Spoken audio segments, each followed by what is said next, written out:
So when I was young, in the early 90s, I had always been working on ads, and the first film clip that I was hired to do, so kind of the same job, but just a different genre, was for a completely unknown band at the time called Screaming Jets, and it was their first single, and it's a song called Better.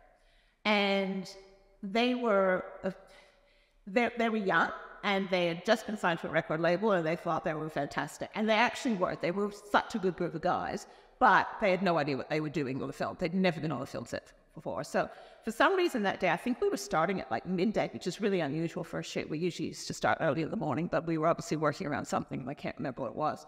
But we were all there in a studio in Sydney, and it was 42 degrees on one of those Sydney days on the studio with a tin roof, and we were all dying, and there was no sign of the band.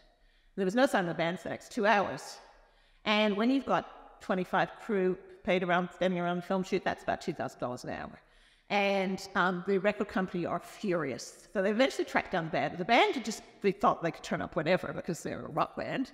So that was their first mistake, because then they were hauled all over the coals by the record company. And then we started to shoot, and the day's getting hotter and hotter and hotter. And if you've seen that clip, there's a lot of fire, and this is in the days before a lot of post-production tricks, and that fire is real. Most of it. Some of it wasn't, and you can tell looking at the clip which one isn't. Bits aren't, but most of it is.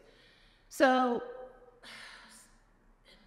there's a scene there where there's an armchair, which is made, I don't know what it was made out of, but something that's illegal now, and it had to be set on fire. So as the temperature rose in the studio and the pyrotechnic guys came in and set this armchair on fire, it started to basically give off toxic fumes. So we all had to be evacuated, and the studio had to be aired out. So we lost about another 2 hours up doing that.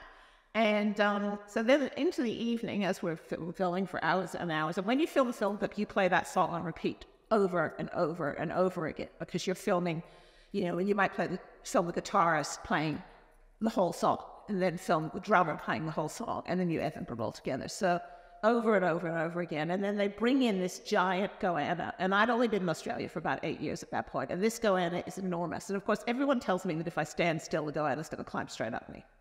I don't know whether I believe this or not, but I'm not going to take any chances. So I've just basically climbed into the grip truck, and I said I'm not coming out until the goanna's off the set. So, but that was, it was cool. But they were actually great guys. And in the end, once they got past the fact that they had to be professional, I worked with them for years. I did clips for their next album. We traveled around for about 3 weeks doing those.